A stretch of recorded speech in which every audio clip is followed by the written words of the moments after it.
Please raise your glasses in a toast to our president and to Barbados.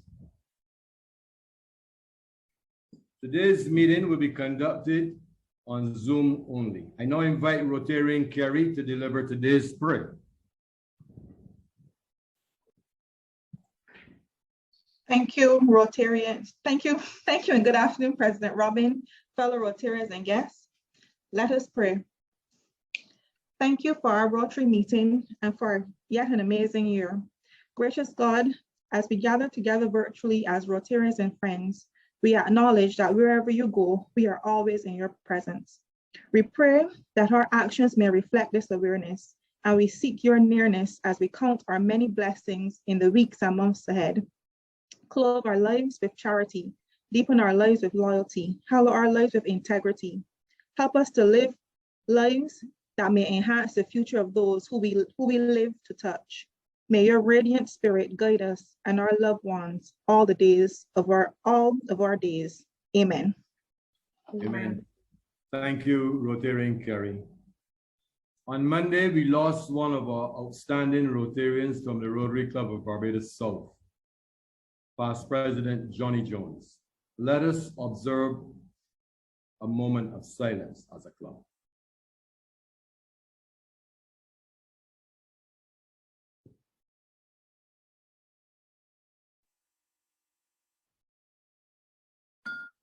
May he rest in peace and rise in glory. Acting Sergeant at Arms, past President Michael, could you now please introduce today's guests and any honorary Rotarians? Thank you, President Robin.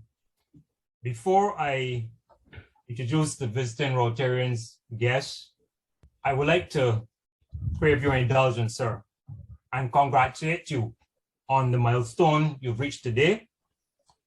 I know that we usually list the joint dates of Rotarians later by President Robin, but I'm sure he might not want to announce today that his joint date was the 30th of June, 1994, and today is also the last day he will be president in this club. And just by the way, I was doing a bit of checking, and even though my records do not go back as far as 1994, I am told that most of those years, President Robin has been 100%er in attendance. Congratulations, President Robin. Thank you, President Michael, past President Michael. Thank you. Now to the honorary Rotarians and guests.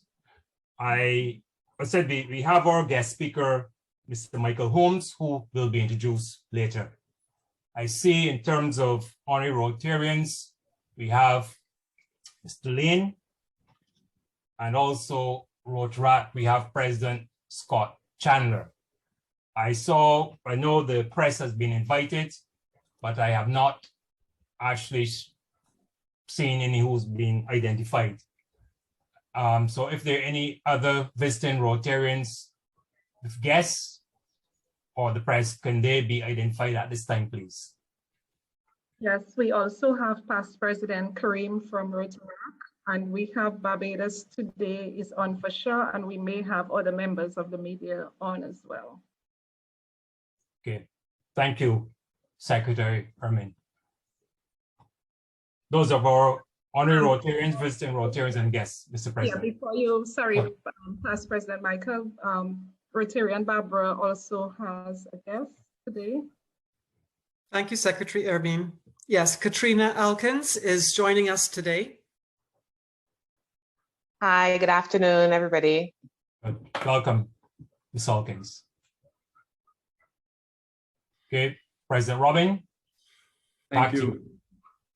Welcome to all our guests. Welcome to our special speaker today, Michael. And I now move on to today's announcements. Wedding anniversaries, past President Ron and Susan, 44 years, July the 3rd. Past President Stan and Harriet, 20 years, July the 6th.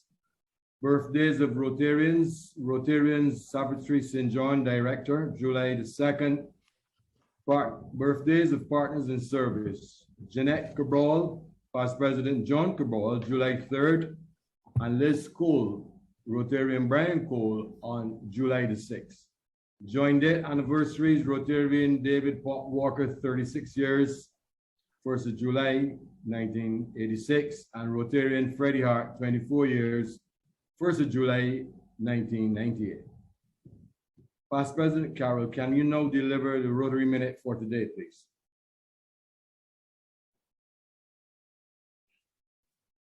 Thank you, President Robin. Can I share screen? Oh, yes, I can. Okay. So the minute for today is going to be in the format of a quick foundation minute review recap. But first, I just want to give an update. We would have heard a week or so ago about the polio case in the UK. For those of us who did not see it, I just want to read the statement that was issued by the chair of the International Polio Plus Committee, which says, last week we received confirmation of the isolation of vaccine-derived polio type 2 from environmental samples in London, UK, from a sewage treatment plant, which covers a large catchment area across North and East London and a population of close to 4 million. Genetic analysis indicates that this is not a circulating vaccine-derived poliovirus.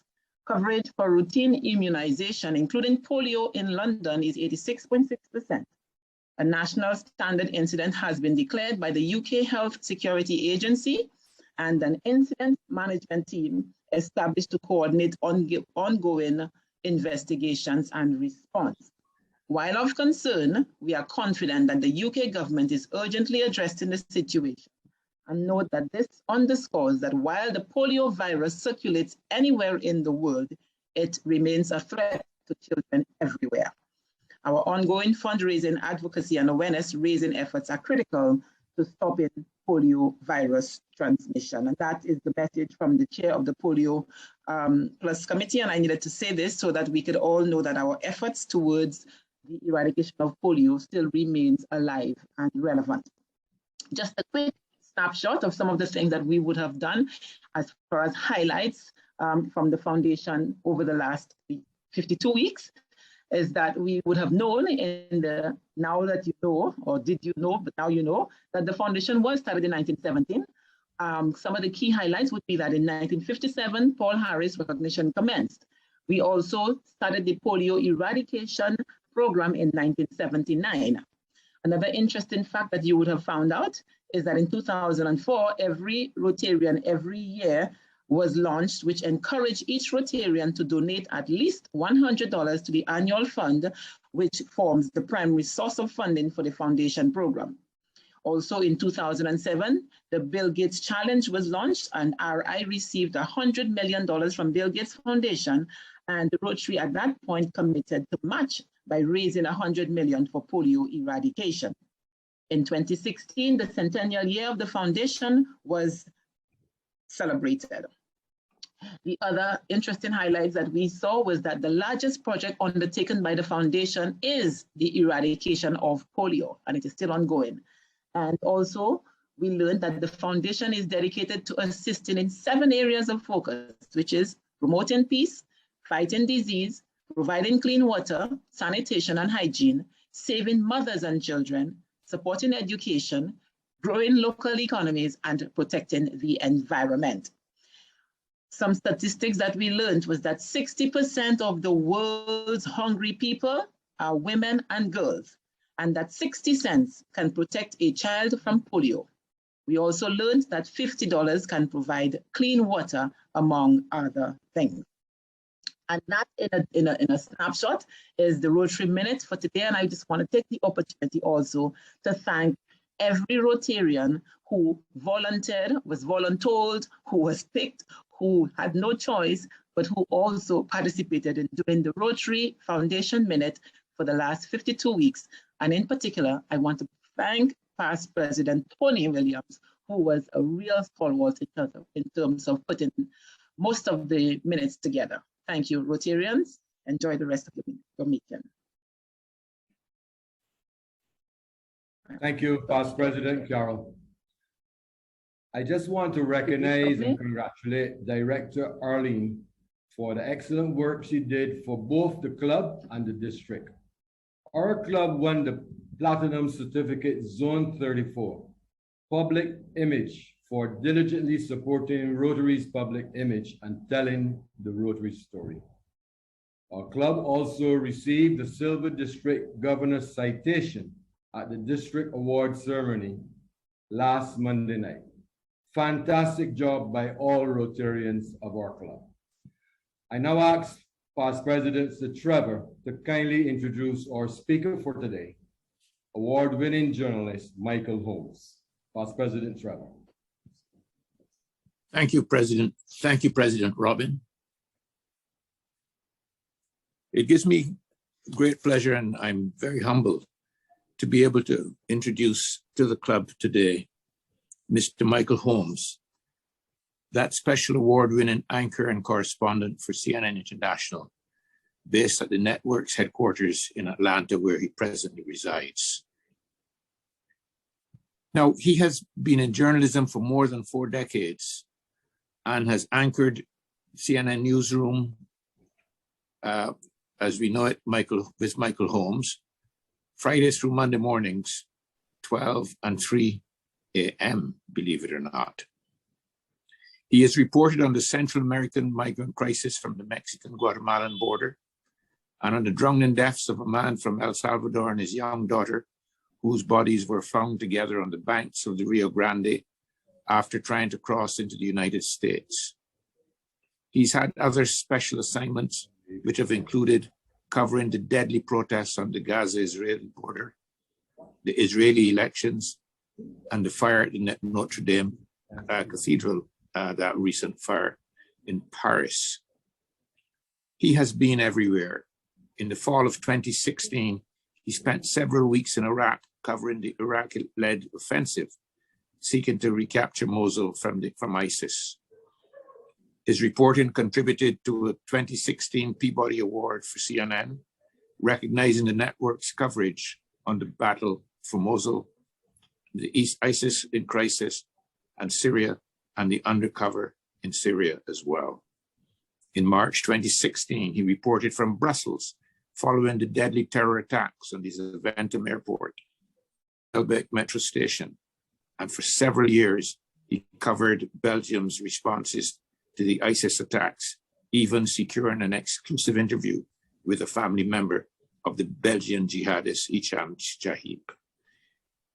In 2015, he anchored CNN's breaking coverage of the terrorist attacks in Paris, which was recognized with the 2016 Royal Television RTS Award for Best Breaking News Coverage. I could continue and continue because he has done so much. But let me say that Michael Holmes has surveyed the world. Michael Holmes has traveled the world. Michael Holmes is the world. And Michael Holmes today will bring us the world today. Mr. President, fellow Rotarians and guests, I salute and I introduce to you Mr. Michael Holmes. Michael. Well, thank you very much, and it's an honor to be with you all. Yeah, it's certainly been an interesting career. I'll start by saying my own relationship with Rotary over the years has been, when I was 17, I started in the industry when I was 17. I got the job actually when I was 16 in a newspaper in Perth in Western Australia. So I actually didn't go to college, which of course you can't really do these days. But in my first year at the newspaper, there was in Western Australia, the Rotary Youth Leadership Awards. And it was a week-long camp, basically, a live-in camp with all sorts of activities and sessions and on and on. And the newspaper actually sent me to that to be part of it. So I spent a week at this Rotary Youth Leadership Award, and at the end of that week was named the Rotary Youth Leader of the Year for Western Australia, which sort of shocked me. But it also forged a lot of lifetime friendships because at that gathering were all the Rotary exchange students from all over the world. And it's interesting, all these years later, I'm still in touch with a couple of those people. And when I was about 20, I guess, I backpacked across the US and Canada and stayed with 3 of those friends when I did that. So I sort of have a very I have fond memories of my history with Rotary involvement, and in fact, also a year or 2 later, they nominated me and awarded me a scholarship to go and study journalism at Carleton University in, I think it was in Ottawa, and in Canada.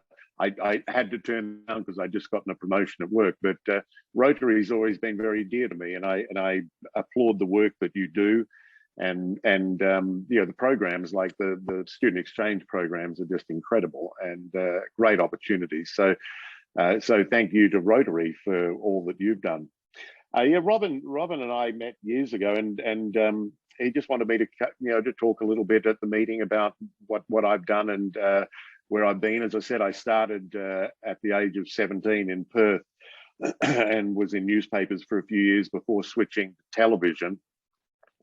And I guess I made my biggest career decision, I think, was deciding a few years into being a local reporter in Perth in Western Australia to pack my bags and just move to London. My father had given me the honour of being born in the UK, so that gave me a passport, and so I was able to live and work in the UK. And I headed off there, and that was end of 1986. And then I spent the next 4 years working. First year I worked there for British television, freelancing, the BBC and various news agencies, the Observer newspaper and so on. But then after the first year, I joined my network in Australia. I joined their London bureau as correspondent for current affairs, and for the next 3.5 years, filled that position based in London. But you know, if you think back to 1987 to 91,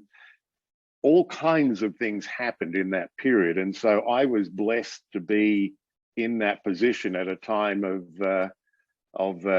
great events. I mean, the Lockerbie plane crash, the King's Cross tube fire, the 20th anniversary of the Troubles in Northern Ireland, the first Intifada, covered all of those on the ground. And then, of course, I still look back and say it was probably the biggest story I ever covered, where I was in Berlin the night that the Berlin Wall came down, and East Germans crossed over Checkpoint Charlie in their little noisy Trabants, and that was the beginning of the end of the Iron Curtain.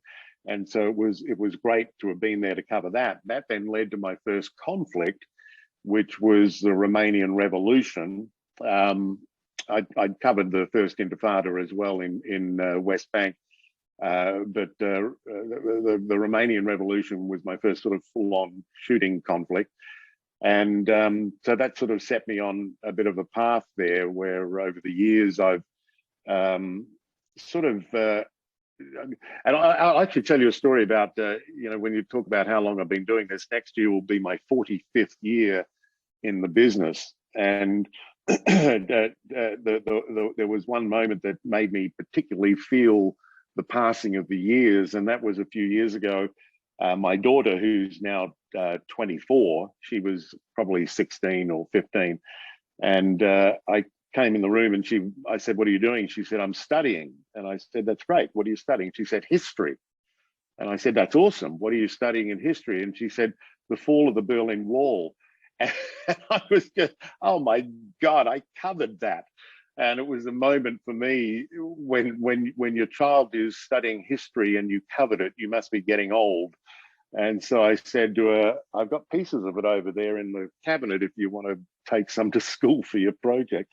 So yeah, that sort of made me feel old. I went back from London in '91, and after the start of the first Gulf War, which I also covered, and I covered that from Jordan and Israel. Israel at the time that they were being hit by Scud missiles. I went back to Australia, and then my next overseas assignment was the Rwandan genocide, which I covered in 1994. Which, I've covered a lot of. I say I've seen a lot of dead bodies, but I've never seen quite so many in one place as the Rwandan genocide. That was just a terrible event to cover, but an important one to be at and report on. 800,000 people died. And then it was a couple of years after that, in 1996, that CNN sought me out and offered me a job as an anchor. And I'd never anchored before. CNN had never had an Australian before. And so I leapt at that opportunity and then found myself moving here in April of 96 to Atlanta. And as an anchor, which, as I said, I'd never done before and was terrifying initially until I settled into it. And right around the time I was getting a bit bored with anchoring, because it was, day in, day out, 9/11 happened. And that was obviously a horrific event, but it led to a situation where CNN needed people in various places to react to what had happened and the war that was to come, and needed people who'd been in conflict zones to fill some roles, and of course I had. So then my first assignment in terms of reporting for CNN was post 9/11. I was in Pakistan initially. Actually, it was India initially, then Pakistan, then went into Afghanistan, and spent the next 3 months there reporting on the fall of the Taliban, which is ironic when we look back now at where Afghanistan stands. The second Intifada started, and so now I'd sort of found myself in a role I didn't seek out, which is sort of a war correspondent, and covered the second Intifada at great length. I went there dozens of times over the next few years. I interviewed Arafat. I met him on multiple occasions. And then, of course, in 2003, the Iraq War started. So I found myself heading up to Baghdad from Kuwait with the Marines at the beginning of that war. And that war kind of became my life for the next more than a decade, because I went back twice a year, every year of the war, between 2003 and 2011, going for like 6 weeks at a time on assignment there, and of course covered some pretty horrendous things. In 2004, we were coming back up into Baghdad. We were south of Baghdad doing a story, and we driving back in to Baghdad, and we were in 2 cars, and we were attacked by insurgents in 2 cars who drove up behind our second vehicle and alongside our vehicle at the front, and stood up out of the sunroofs with AK-47s and armor-piercing rounds and opened fire on us. My very good friend and translator, Duraid Issa Mohammed, and one of our drivers in the second vehicle, Yasser Kateb, were both killed in that attack. My cameraman, Scott McWhinney, who was sitting right next to me, was shot in the head, but lived and is still out and about today, doing his terrific job. So, so then I just kept going back to Iraq, and at the same time covering the Intifada as well. When the Americans left in 2011, that wasn't the end of my time. I went back another several times after that to report on, post-US involvement Iraq. And as the introduction said, my most recent time there was 2016 for the fall of Mosul.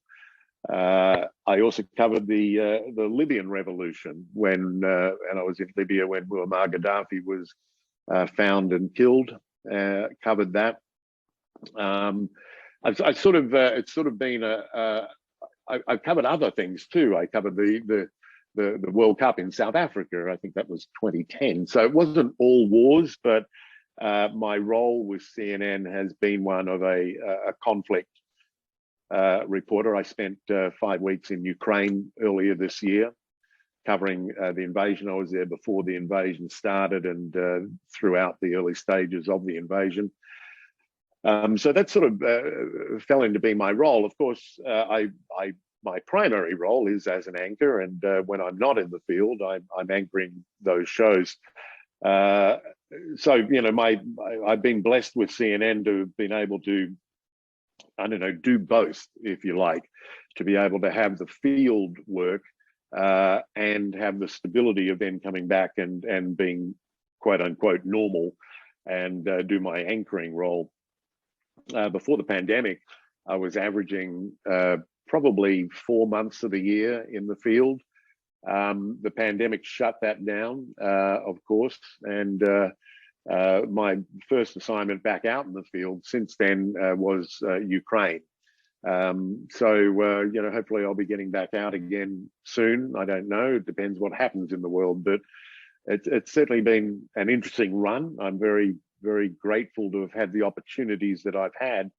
And I just a couple of months ago celebrated 26 years at CNN. So it's been, more than half my working life has been at CNN, and almost half my life. In fact, pretty much close on half my life.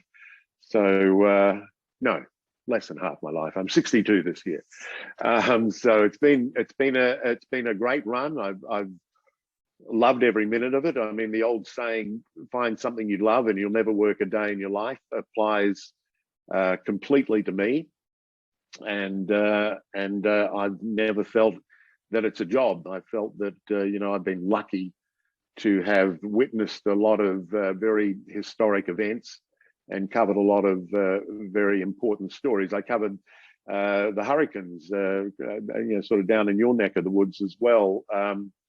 I covered Irma and Maria, and was in Antigua, Anguilla, Dominica, Puerto Rico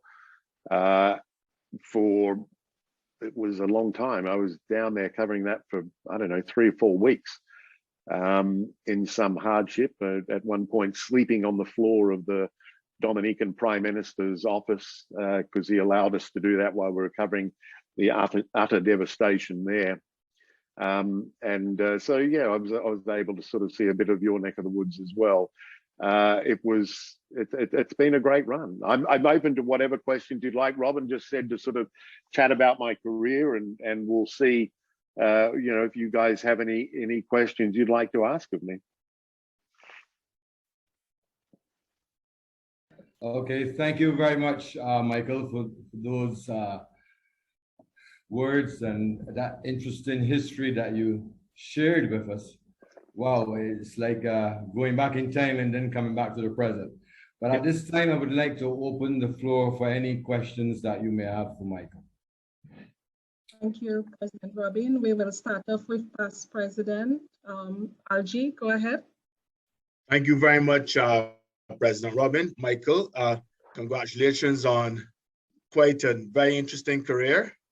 I just wanted to get your views on and your thoughts on how journalism has perhaps evolved over the last 10 to 15 years. I actually am a significant consumer of CNN, and I've seen some changes, but I'd like to get your perspective on how journalism perhaps has evolved over the last 10 to 15 years and perhaps during your career. Well, a lot over my career. I mean, and there's different ways it's evolved. I mean, in a purely technical sense, I mean, what we can do now compared to, 10 years ago, let alone 20, 30, 40 years ago, is remarkable in terms of technology. I remember as recently as the millennium, I was down in for New Year's Eve 2000 for bringing in the new millennium, and in Sydney, I was in Sydney for that, and that was even as recently as that. We were still having to travel with what we call earth stations. I mean, giant pieces of equipment and huge dishes that we had to set up to do live work back to Atlanta and around the world.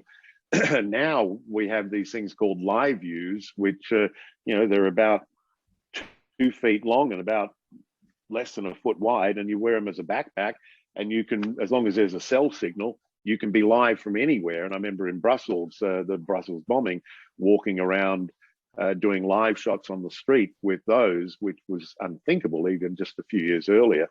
In a technological sense, the advances are myriad and massive in the time I've been in the business.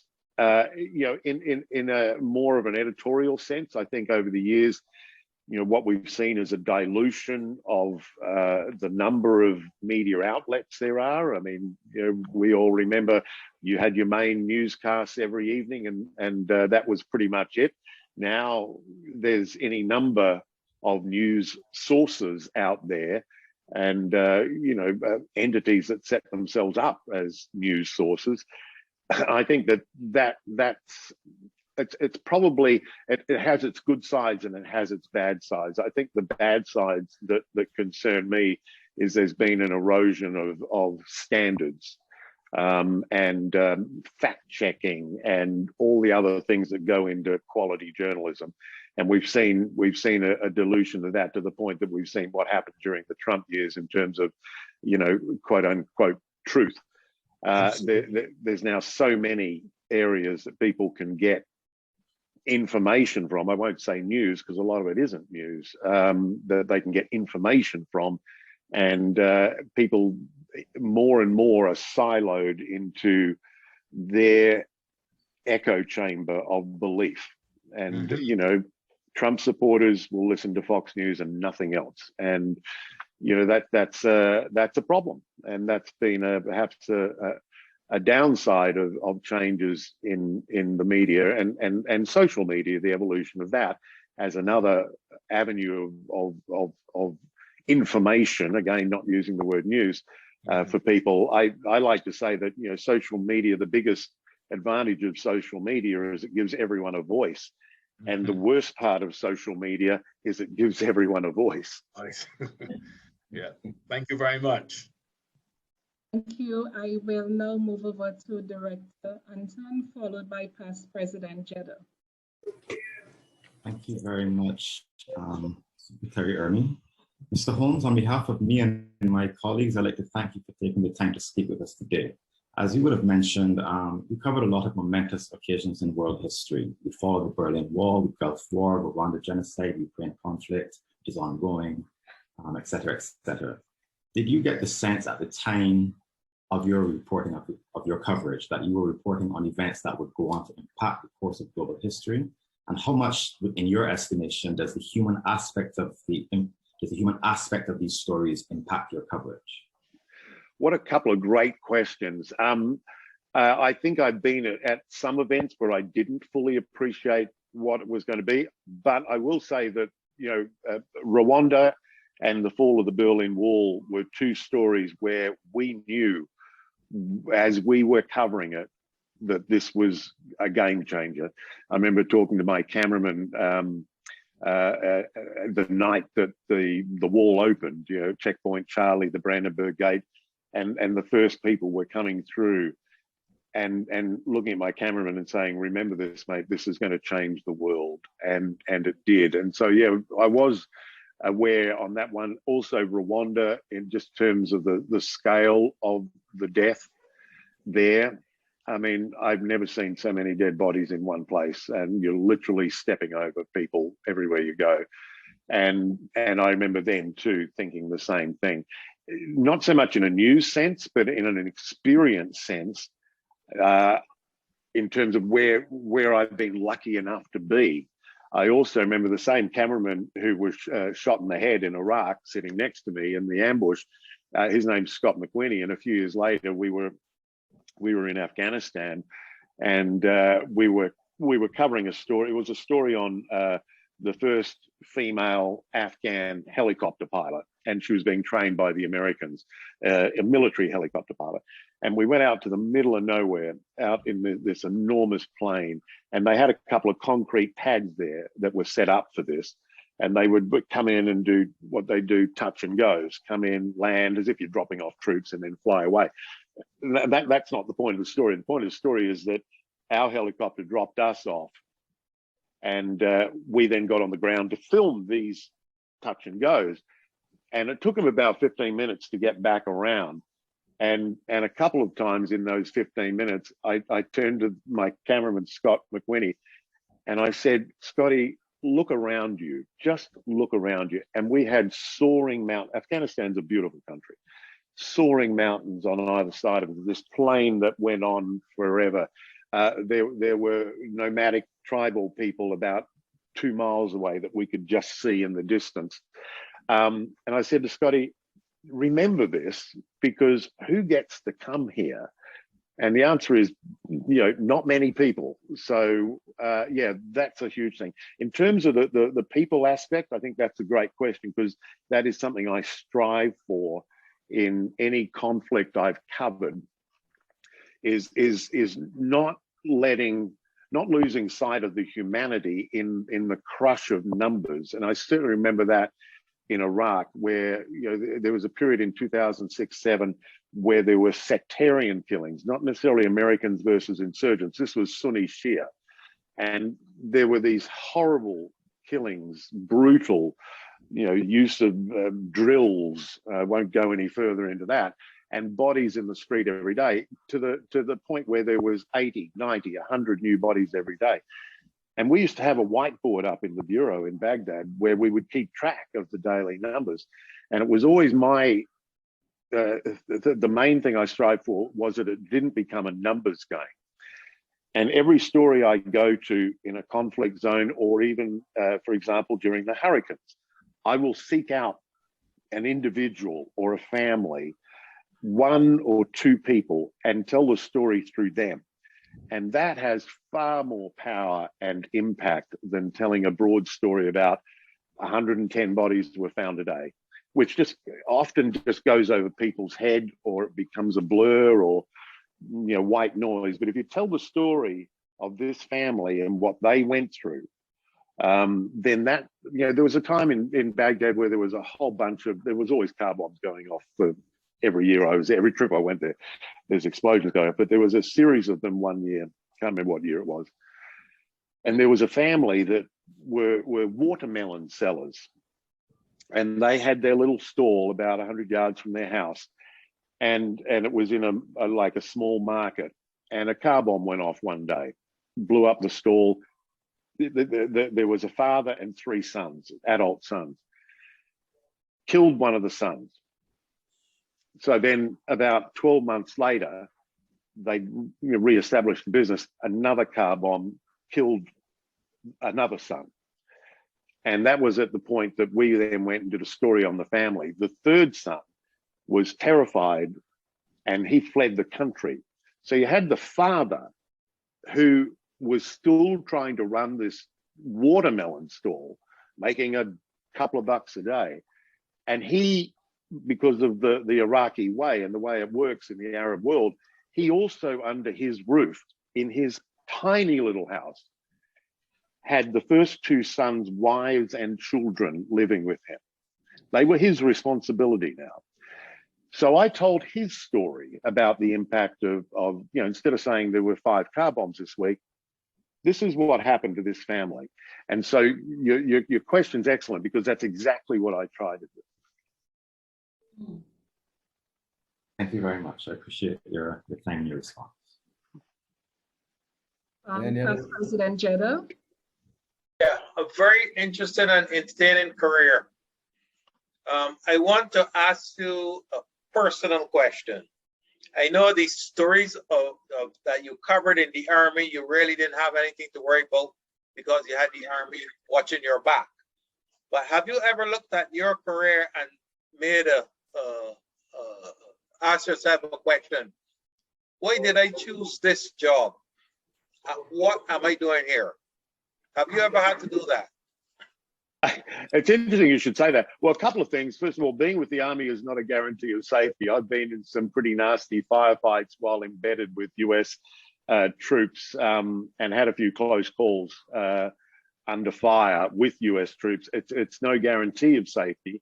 It was the only way we could cover the war in Iraq was to embed with US troops, because after what happened to us and the ambush, and that was the first sort of killings, targeted killings of media in the Iraq war, it then became a decision of most mainstream media that we could not unilaterally, meaning on our own, go outside of the capital. We still worked in the capital on our own with our own security, which was, our own security was formidable. It was costing us $1 million a month to run our bureau, even back then. And a lot of that was security costs. But, we were not if we wanted to be outside of Baghdad and cover stories around the country, the only way to do it safely was to embed. And so we would go into the main base in Baghdad, we'd jump on a Black Hawk, we'd fly to Mosul, or we'd fly to Bakuba or somewhere else in the country to do the stories we wanted to do. So embedding gave us an insight into how the US military operated, but it was also limiting because we weren't able to go and do a lot of what we would normally have done on our own. But the Iraq War was the first war, and certainly the first war I've covered, and I believe the first war full stop, where the media were not, sort of accidental deaths or collateral damage in a conflict. We were what the military calls HVTs, high value targets. ISIS and others were seeking us out. They wanted to capture or kill us. And so that was a game changer in how we cover conflicts now, because you've got a situation now where the media are targeted deliberately, not accidentally.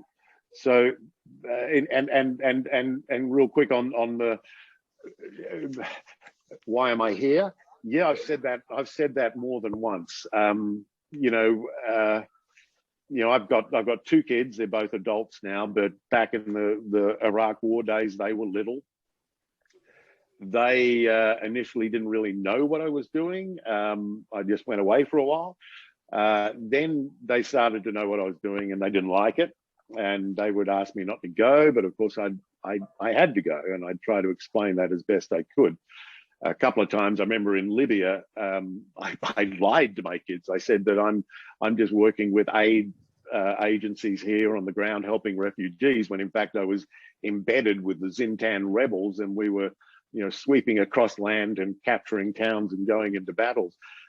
Fortunately, they weren't avid watchers of CNN, and I never got caught out on that lie.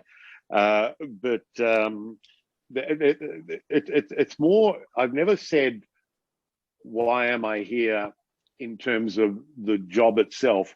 But as I've gotten older, and I remember on more than one occasion being out on patrols with a heavy flak jacket, a helmet, carrying a backpack of batteries on a foot patrol with the US military in the middle of the summer in Iraq, where it could be 50 degrees Celsius.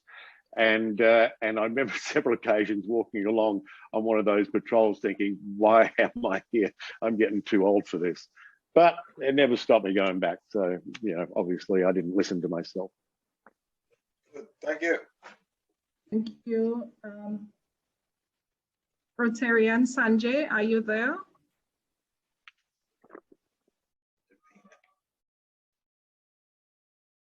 Yes. Hi, Michael. Amazing stories. Honestly, I admire people like you. You guys really keep us informed, and it's excellent presentation as well.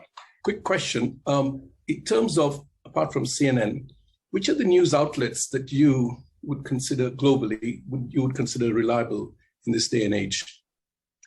It's a very fair question. Everyone's going to have their own beliefs on that, but in my unbiased way, I still believe CNN is an accurate voice. Obviously, the BBC is an accurate voice. I think ITV in the UK is. I live in the US, so I'm not a regular consumer of other nations' television news. I believe that certainly when it comes to online publications, I think that, despite criticisms, and there are some valid criticisms, I still think that, the New York Times is a great, reliable resource. The Washington Post, the LA Times. In the UK, I like to read The Independent. Less so the Times, which I used to read a lot of. Yeah. Well, they're problematic these days, and I think that it's hard to argue with that statement that they're problematic. In the Middle East, it gets a lot more difficult. I've closely followed the Israeli-Palestinian conflict for literally decades. I've probably been there 35 times over the years since my first visit in the late 80s. I think that you know, there's a newspaper in Israel called Haaretz, which I think is a pretty reliable outlet for what goes on there. Al Jazeera? Al Jazeera, Al Jazeera English, and I make a distinction there between that and Al Jazeera Arabic, which I think has far more of an agenda from their owners. Al Jazeera English, I think, does some incredible reporting and valuable reporting. I think that they have a budget that has them in a lot of parts of the world that other major news organizations do not go to. And some of their reporting and their documentaries have been outstanding. So yeah, I say Al Jazeera English can be a terrific resource. You know, you always got to bear in the back of your mind, if they're reporting on the Middle East, who their owners are. You know, but I think people are smart enough to sort of, you know, let that fold into what, you know, their impressions of that reporting. But in a global sense, I think they do some great work. Thanks. Secretary Ermine, you're going to take one more? One more. Yes, we're going over to Rotarian Davina now. Good afternoon, and thank you so much for your presentation, Mr. Holmes. Many of the experiences that you've been through are not for the faint of heart.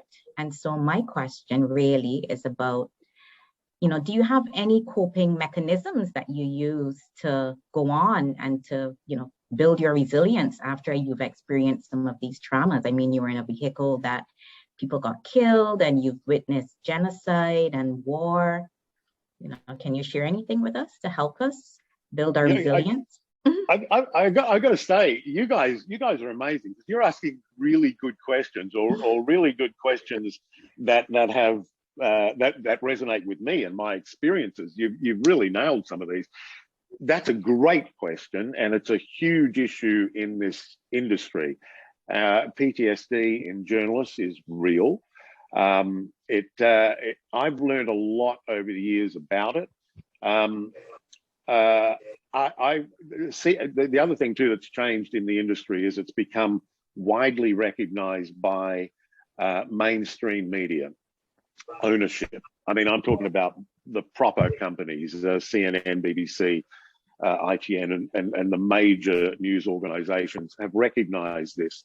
And pretty much all of them have counseling services available to anyone who goes to a conflict zone. A conflict zone doesn't have to be a war either. It can be a hurricane with some, you know, horrible outcomes. But CNN actually has a guy, Anthony Feinstein's his name. He's a psychologist or a psychiatrist, one or the other, who's in Toronto in Canada, who has devoted his career to PTSD specifically in journalists. He is on speed dial for CNN. At any time, anyone can pick up the phone, call him. Everyone after covering a conflict is encouraged to. The one thing I learned, and in fact, Anthony helped me with this, because after our ambush, and yeah, that was the most sort of visceral experience out of all the experiences I've had. And what made that different was I'd been in any number of incidences that were dangerous or life-threatening. What made that different was we were targets. And in fact, as we're driving along at 100 miles an hour, the first bullet in that incident, we were in two vehicles, one after the other. Bad guys came up behind our rear vehicle, came up next to our vehicle, about 45-degree angle. The first bullet that we noticed went through Yasser and Duraid's car, through our back window, between my head and Scotty's head, and out our windshield. And Scotty and I turned and looked back, and we saw Yasser and Duraid's car swerve into the median and then go off-road, and the windshield was red. And I'll just leave it at that.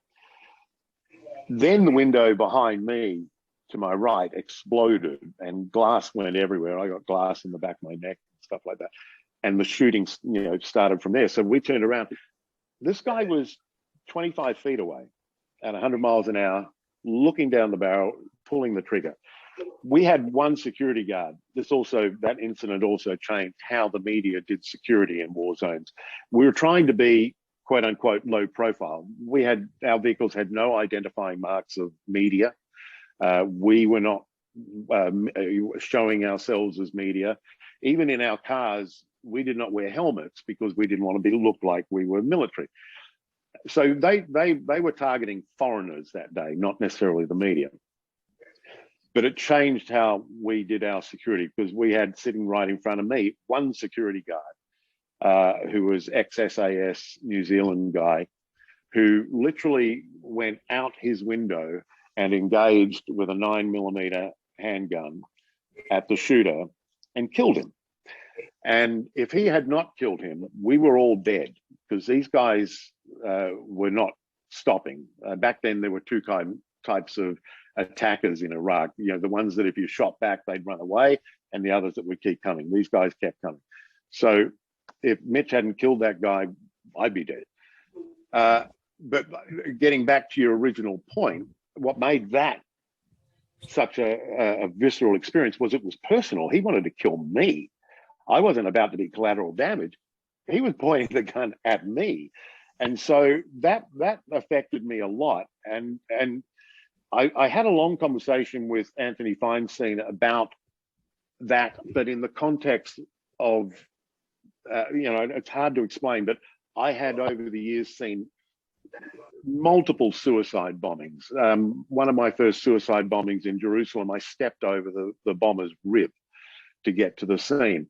I'd seen all sorts of really, horrible things. My point to Anthony was, I wasn't waking up screaming at night. I wasn't scared to go back. And my question to him was, why is it not impacting me? And he explained it to me in a really good way. And he just said that, everybody's wired differently. Everyone reacts to things differently, and journalists are no different. It doesn't mean it doesn't impact me. It just doesn't impact me the way it might impact others. And I'll give you an example. In our bureau in Baghdad, we had 3 houses that formed our bureau. We had producers that would come in from Atlanta or London who never left the bureau. They didn't go outside and drive around and go to the military, but just the daily explosions that you would hear around the city, boom, and sometimes they were close and the windows would rattle, and this sort of stuff. We had blast film up on the windows in case they shattered, that the shards of glass wouldn't come in. And we had producers who were there for like a week and a half who said, "Get me out of here. I cannot handle this anymore." And that is fine. That is absolutely fine. And they go out, and nobody's looked down on for that. That's how they were impacted. And what I've learned from colleagues of mine who've gone through similar career paths, we're all different. Yes, it impacts you. It cannot not affect you. But whether that trips you over into saying, I'm never going back again, I can't do this, it's just we're wired differently. So the short answer is no, I've not had, I certainly have been impacted by what I've seen, but not in a way that has been debilitating. And I'm lucky for that, but that's not to say the experience weren't, don't leave scars, they do. Just to wrap up our questions section. Michael, we have 2 questions from Kimberly, who is a member of our local media. She's asking, how important is freedom of the press, and can it or does it still exist? What is your position on countries in 2022 that still have enacted legislation to guarantee this principle is achieved? Yeah, another great question. I can see that in the chat box. Well, how important is freedom of press? Of course, it's vital to any, democracy, to any country that values freedoms. Has it eroded? Heck yes. In any number of countries, it's eroded, and including in this country, where freedoms are being rolled back almost daily by the Supreme Court in this country. and that includes, you know, freedoms on what you're seeing here now in the US is an erosion of the media's ability to A, have government access, B, be able to report without fear of retribution. And there have been efforts, and there was a case that the Supreme Court, I thankfully did not take up, which would have rolled back, there was a case involving the New York Times, it would have rolled back protections for the media not to be, you know, wantonly sued. And it's not for like defamation or slander, you can still be sued for that, but for public figures to just sue because they didn't like the story. Thankfully, that wasn't taken up. But the US has slipped down the rankings of the Freedom Index, such as it is. You know, you're seeing that in all sorts of countries like Hungary, even in Poland. You know, these are Western European nations. You're seeing an erosion of media freedoms. I mean, forget about it if you're in Afghanistan, you know, where you know, or Mexico, where journalists are being killed. I think 12, 13, one was killed yesterday, 12 or 13 journalists in Mexico have been killed this year for doing their jobs. What we've seen in the US in recent years, and I will say under the Trump administration, is a vilifying of the media. You have a president who has a lot of, let's just say, activist supporters, or you could just say armed militias, but you have a president who describes the media doing its job as the enemy of the people, which let's face it, is what Stalin said. Then you're in deep trouble, deep trouble. Okay, thank you very much, Michael, for agreeing to spend some time and address our club. It was greatly appreciated by me personally at my final meeting as president. What a walk through history, thoroughly enjoyable. I now ask Secretary Ermine to deliver the vote of thanks. I think Michael has got a call coming in, but you go ahead, Ermine. Thank you, President Robin. What an amazing story and life journey. Thank you, Michael. On behalf of the Rotary Club of Barbados, I want to thank you for joining us here in sunny Barbados with what was an enlightening and entertaining presentation. We learned a lot about your life experiences, your connection to Rotary, as well as your life as an international journalist and what led you to being an award-winning anchor. Your stories covering challenging global events from all corners of the world, like the fall of the Berlin Wall to the war in Iraq and more recently in Ukraine, were fascinating and at the same time terrifying. On our side of the globe, we have seen you flying over the Caribbean to show the direct impact of climate change following devastating hurricanes on our small island states and resulting to loss of life. You have done it all while keeping all of us informed of world happenings and bringing the much needed attention to these events that impact us globally. More importantly, you noted that you have found something you love. I appreciate the way you started off your presentation talking about your Rotary experience and the work we do globally, including the student exchange program.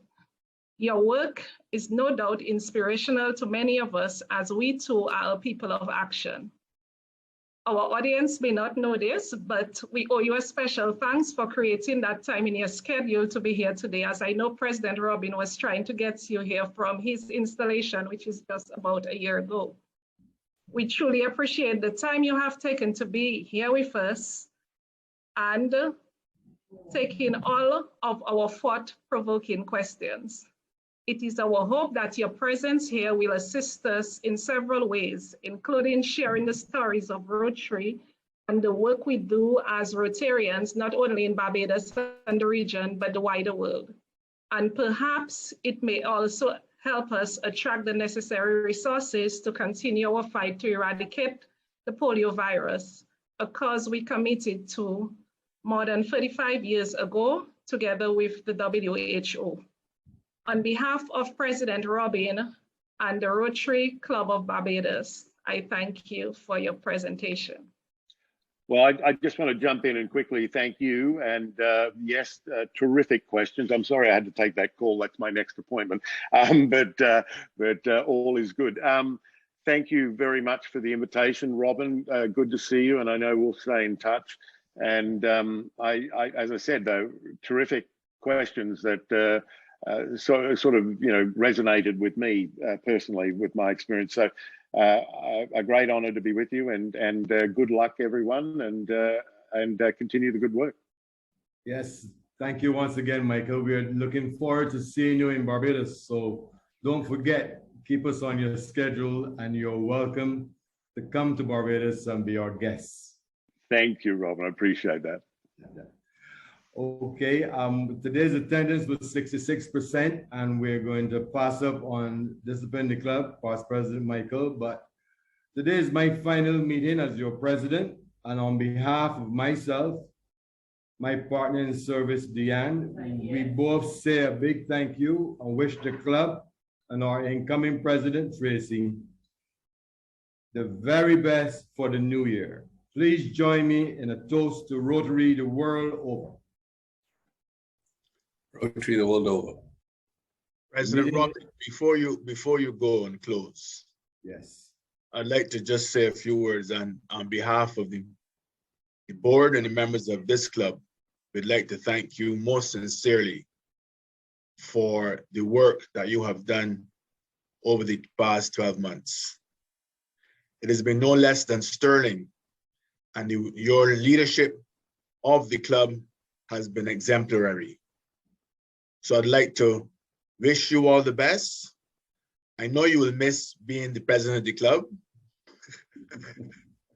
but perhaps apart from that, you'll be now known as past president, and you'll be able to sit as past president and observe, but stay busy, as I know you will. So on behalf of the club, we'd like to thank you again and wish you and Deanne all the best in the future. Thank you very much. Thank you. Thank you. Thank you, Past President Algie. Well, the meeting is now officially over, but we will stay open for fellowship.